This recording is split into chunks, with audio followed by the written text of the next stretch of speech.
Você sabia que surgiram outras moedas antes que o Bitcoin, mas só o Bitcoin foi capaz de solucionar um problema e é por isso que ele foi o que ficou tão conhecido. Nesse vídeo eu vou te mostrar como o Bitcoin surgiu, quais foram as outras criptomoedas que vieram antes do Bitcoin e qual é o problema que o Bitcoin resolve e por que ele deu certo.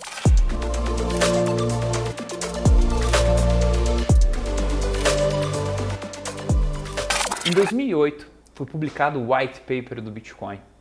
O White Paper era um documento em que Satoshi Nakamoto ele explicava toda a sua ideia de um dinheiro eletrônico em um fórum de criptografia. Esse fórum era um fórum utilizado por muitas pessoas na época que gostavam de discutir sobre criptografia, discutir sobre tecnologia e outros assuntos. E o Satoshi Nakamoto publicou em 2008 esse white paper com a sua ideia de um dinheiro digital, um meio eletrônico de transacionar dinheiro. E muita gente naquela época não deu muita bola não. Os próprios criptógrafos, eles não levaram muito a sério. Salvo alguns que se interessaram pelo projeto e acabaram ajudando Satoshi Nakamoto a desenvolver essa tecnologia, mas a maioria não deu bola. Uma das coisas que eu acho muito engraçado a respeito do Bitcoin é que as pessoas acreditam que ele surgiu do nada, que ele inventou tudo, Satoshi Nakamoto inventou tudo e começou a funcionar. Mas na verdade o Bitcoin é uma junção de diversas tecnologias, de anos e anos de estudo. Então quando nós falamos do Bitcoin, o Bitcoin é uma junção de tecnologias que permitiu com que ele funcionasse. Então quando as pessoas acabarem falando para você, mas o Bitcoin ele surgiu do nada, meu Deus, como é que explica isso? Agora você pode dizer que o Bitcoin é uma junção de tecnologias. Tecnologia de criptografia, parte tecnológica, ele resolve o problema de gasto duplo, enfim, ele resolve vários problemas, soluciona vários problemas com diversas tecnologias diferentes. E é provavelmente por esse motivo que o Bitcoin ele funciona. Porque se fosse usar essas tecnologias independente, provavelmente não funcionaria. Em 2020, o Bitcoin ele completa 11 anos, ou melhor, ele já tem 11 anos. E até hoje, o sistema do Bitcoin, o blockchain, ele nunca saiu fora do ar. Ele tem funcionado ininterruptamente, ele tem funcionado esse sistema sem desligar, sem ter problema com hackers. E quando a gente pensa em um sistema descentralizado, onde ninguém conhece seu criador, a gente só conhece um pseudônimo chamado Satoshi Nakamoto, que por incrível que pareça, ninguém até hoje descobriu quem é Satoshi Nakamoto. Existem algumas pessoas que acabaram se intitulando, saíram na mídia falando que eles eram Satoshi Nakamoto, mas não conseguiram comprovar.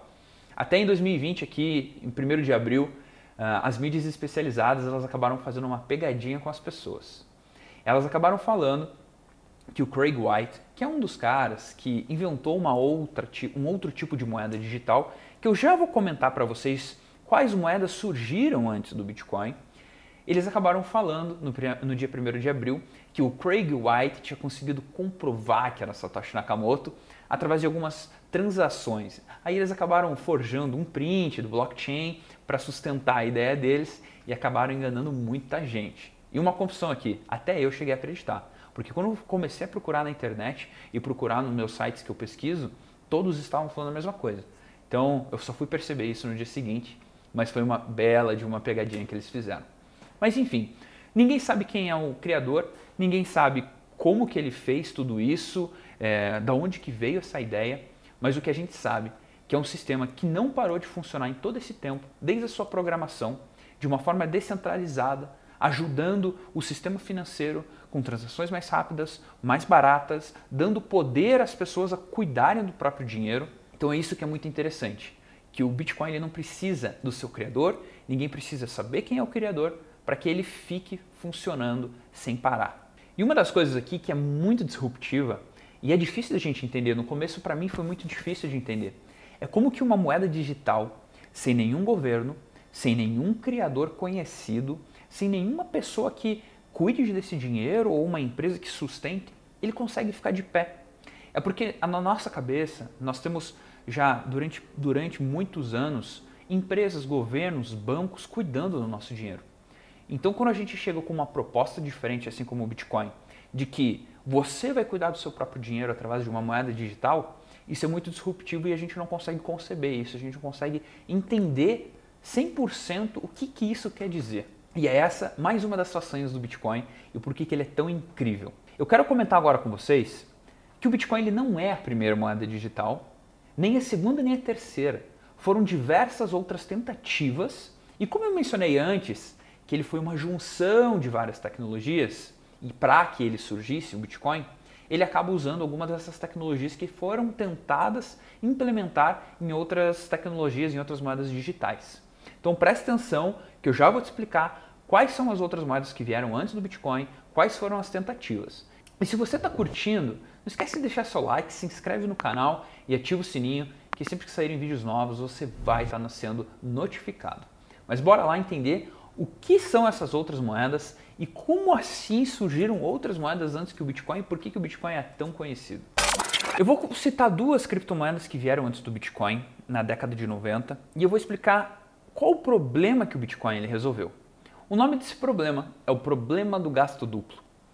E para você ter uma ideia, existiam outros problemas também, dentre eles a centralização e sempre necessitar de uma empresa ou uma entidade ou alguém por detrás dessa criptomoeda para que ela funcionasse, diferente do Bitcoin.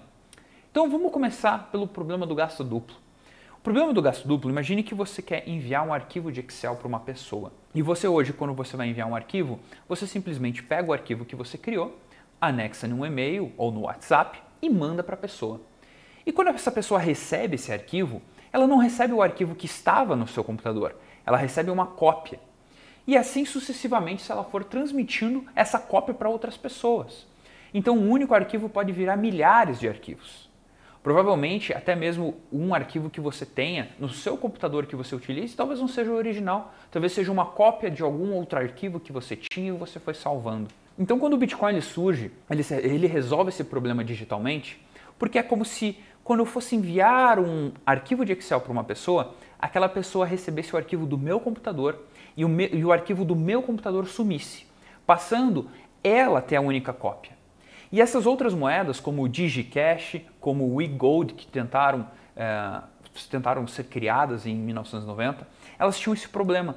Sempre precisava de uma empresa, uma entidade por detrás, controlando para que não houvesse os gastos duplos. E quando o Bitcoin surge, ele resolve isso digitalmente, a primeira vez na história que isso foi possível. Então todas as transações que são feitas de Bitcoin, a pessoa que recebe o seu Bitcoin, ela está recebendo o seu Bitcoin que estava contigo e o Bitcoin ele desaparece da sua carteira, vai para a carteira da pessoa. Ela não fica com uma cópia, ela não fica com a cópia da cópia, ela fica com o Bitcoin propriamente dito. Então quando a gente diz que o Bitcoin ele foi a única criptomoeda, a única moeda bem-sucedida, ou pelo menos a primeira bem-sucedida, é porque ela resolveu o problema do gasto duplo. E resolvendo o problema do gasto duplo, você não precisava de uma empresa, de um criador ou ninguém por detrás para que sustentasse a moeda. Digitalmente, matematicamente, o próprio ecossistema se regulamentava, até ele próprio se fazia funcionar, simplesmente isso. Matematicamente, digitalmente, o sistema ele funcionava. Então é por isso que o Bitcoin foi tão incrível, porque o Bitcoin ele foi tão importante na época, porque ele conseguiu solucionar um problema que antes não era possível, o problema do gasto duplo.